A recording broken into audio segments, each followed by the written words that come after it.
जवळपास लाखभराची सभा झाली। हा संप मोडून काढावा यासाठी गिरणी मालकानं पोलिसी बळाचा वापर केला। याच्यामध्ये 72 कामगार जखमी झाले, 35 कामगारांना अटक झाली। पण बाबासाहेबांनी पुकारलेला संप यशस्वी झाला। कामगार संघटनांचा विजय झाला आणि स्वतंत्र मजूर पक्ष बळकट झाला। बाबासाहेबांच्या या सगळ्या कार्याचा परिणाम असा झाला की कामगार नेते म्हणून त्यांचं नेतृत्व प्रस्थापित झालं। तत्कालीन व्हाईसरॉय लिन लिथगो यांनी 12 जुलै 1942 रोजी आपल्या कार्यकारी मंडळामध्ये श्रममंत्री म्हणून बाबासाहेबांचा समावेश केला। ज्यावेळेला पुढे ते मंत्री झाले त्यावेळेला कामगारांच्या संदर्भात, शेतकऱ्यांच्या संदर्भात त्यांनी जे कायदे केले, महिलांच्या संदर्भात जे कायदे केले, त्यावरून फक्त ते बोलणारे विचारवंत नव्हते। संधी मिळाल्यानंतर त्या संदर्भातले सगळे कायदे त्यांनी केलेले दिसून येतात। तुम्ही बघा की खरं म्हणजे दुर्दैवाची गोष्ट आहे, कामगार संघटनांनी कामगारांना सुद्धा माहीत नाही की बाबासाहेब मजूर मंत्री होण्याच्या अगोदरपर्यंत आपल्या देशामध्ये कामाचे तास 14 होते।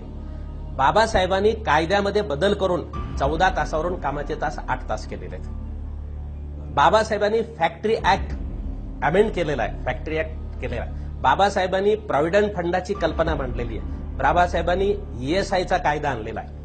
बाबासाहेबांनी महिलांना रात्रीच्या पाळीमध्ये येण्यावर प्रतिबंध करणारा कायदा आणलेला आहे। बाबासाहेबांनी खाण कामगारांना संरक्षण दिलं पाहिजे आणि त्यांच्यासाठी विशेष वेलफेअर फंड निर्माण केला पाहिजे असा कायदा आणलेला आहे। बाबासाहेबांनी युनियनचा अधिकार देणारा आणि युनियन केल्यानंतर कंपल्सरी मान्यता दिली पाहिजे अशा पद्धतीची तरतूद असणारा कायदा बाबासाहेबांनी आणलेला आहे।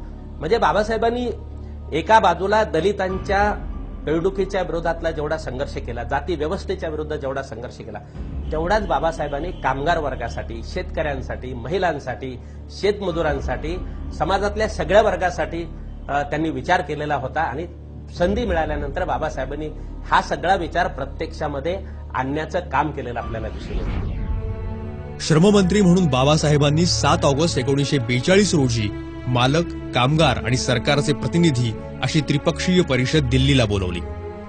या बैठकीला अनन्यसाधारण महत्व आहे, कारण देशामध्ये अशी प्रथमच बैठक आयोजित करण्यात आली होती।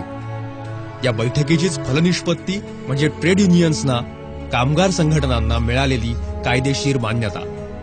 या देशातल्या आजपर्यंतच्या कामगार हक्कांच्या चळवळीतली ही ऐतिहासिक घटना म्हणावी लागेल। डॉक्टर बाबासाहेब आंबेडकरांनी 13 नोव्हेंबर 1943 ला मध्यवर्ती कायदे मंडळामध्ये एक विधेयक आणलं, भारतीय कामगार संघटना सुधारणा विधेयक, Indian trade union amendment bill. कामगार संघटनांना मान्यता देणं, जर सगळ्या अटींची पूर्तता केली असेल तरीही संघटनेला मान्यता मिळत नसेल तर तो गुन्हा ठरवणं, अशा तरतुदी या विधेयकात होत्या। कामगार संघटनांना, ट्रेड युनियन्सना इथं पहिल्यांदा कायद्याचा आधार मिळाला। संघटित कामगारांबद्दलची बाबासाहेबांची ही जी तळमळ आहे ही पुढेही कायम राहिली। नंतर जेव्हा ते घटना समितीमध्ये काम करत होते तेव्हाही त्यांनी श्रम म्हणजेच लेबर हा जो विषय आहे हा घटनेच्या समवर्ती सूचीमध्ये समाविष्ट केला। कामगारांचे प्रश्न हे वेगळे असतात आणि ते सोडवण्यासाठी एक स्वतंत्र व्यवस्था असायला पाहिजे हे त्यांचं पहिल्यापासून मत होतं आणि म्हणूनच लेबर कमिशनर या संस्थेची निर्मितीही त्यांनी केली। आज सुद्धा ज्यावेळेस कोणत्याही कामगाराला पहिला न्याय मागायचा असतो तो लेबर कमिशनरकडे जातो। 1 नोव्हेंबर 1944 रोजी कारखाने दुसरी सुधारणा विधेयक श्रममंत्री बाबासाहेबांनी मांडलं। सुटीच्या दिवशी काम केल्याच्या मोबदल्यात अन्य दिवशी बदली रजा मिळायची तरतूद, त्यासोबतच पगारी सुट्ट्या मिळाव्यात, कामगारांच्या कामाचे तास कमी करणे आणि जादा काम केल्यास ओव्हरटाईमचे पैसे मिळणे हे अधिकार यामुळे कामगारांना मिळाले। त्यानंतर त्यांनी 21 फेब्रुवारी 1946 रोजी कारखाने दुरुस्ती विधेयक सुद्धा आणलं। कामगारांना सामाजिक सुरक्षा, त्यांच्या महागाई भत्त्यामध्ये वेळोवेळी वाढ व्हावी, बेकारीच्या काळामध्ये त्यांना आधार मिळावा यासाठी काही नव्या सुधारणा आणल्या गेल्या।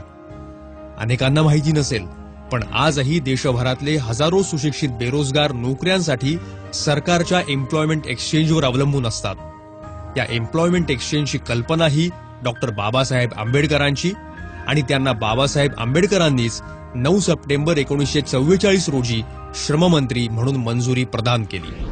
कामगार कल्याणाची आता जी विकसित संकल्पना सध्या आपल्याला दिसते, म्हणजे उदाहरणार्थ महाराष्ट्रासारख्या राज्यामध्ये प्रथम महाराष्ट्र कामगार कल्याण मंडळ स्थापन झालं आणि त्या महाराष्ट्र कामगार कल्याण मंडळाच्या माध्यमातून कामगाराचं आर्थिक, सांस्कृतिक, सामाजिक स्तर उंचावला पाहिजे यासाठी विविध प्रकारच्या योजनांचं आणि कार्यक्रमांचं आयोजन केलं जातं. मला आपल्याला मुद्दाम सांगितलं पाहिजे की 1942 साली बाबासाहेबांनी हे म्हटलं की त्रिपक्षीय म्हणजे सरकार, मालक आणि कामगार यांच्या एकत्रित प्रयत्नांमधून या कामगार कल्याणाच्या योजना राबवल्या गेल्या पाहिजेत असं बाबासाहेबांनी म्हटलं आणि तशा प्रकारची पुढे त्यांनी त्या सुधारणा आणण्याचा प्रयत्न केला. परिणामी 1953 साली Bombay labour welfare fund act, Mumbai कामगार कल्याण निधी कायदा 1953 साली तयार झाला, ज्याच्यामध्ये ही त्रिपक्षीय वर्गणीतून जो फंड तयार होईल, जो निधी तयार होईल, त्या निधीतून ह्या योजना राबवण्यात आल्या आणि त्या आजतागायत महाराष्ट्रातच नव्हे, महाराष्ट्रात पहिल्यांदा झाल्या, पण त्याचप्रमाणे देशातल्या इतर राज्यांमध्ये कामगार कल्याणाच्या योजना सुरू झाल्या. मला असं वाटतं हे सुद्धा एक ऐतिहासिक पाऊल आहे. श्रम मंत्रालयाचं काम पाहता बाबासाहेबांनी दाखवलेल्या द्रष्टेपणाचे ऋण खाण कामगारांवर सुद्धा आहे. इंग्लंडमधून त्यावेळेस कामगार आयात केले जायचे. आंबेडकरांनी या आयातीवर प्रतिबंध लावला.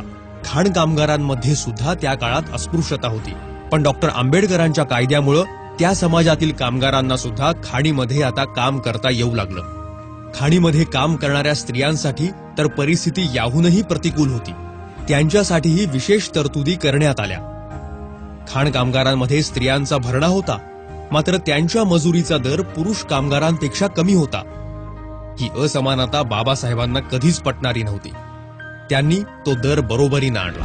तेव्हा ते केंद्रीय मजूर मंत्री झाल्यानंतर त्यांना वारंवार कामगारांचे प्रश्न सदनामध्ये चर्चेला उपस्थित करावे लागत, त्याला उत्तरं द्यावी लागत आणि त्या काळी त्यांनी महिला कामगारांचा विशेष विचार केला होता की त्यांना कोणत्या सवलती देण्यात याव्यात.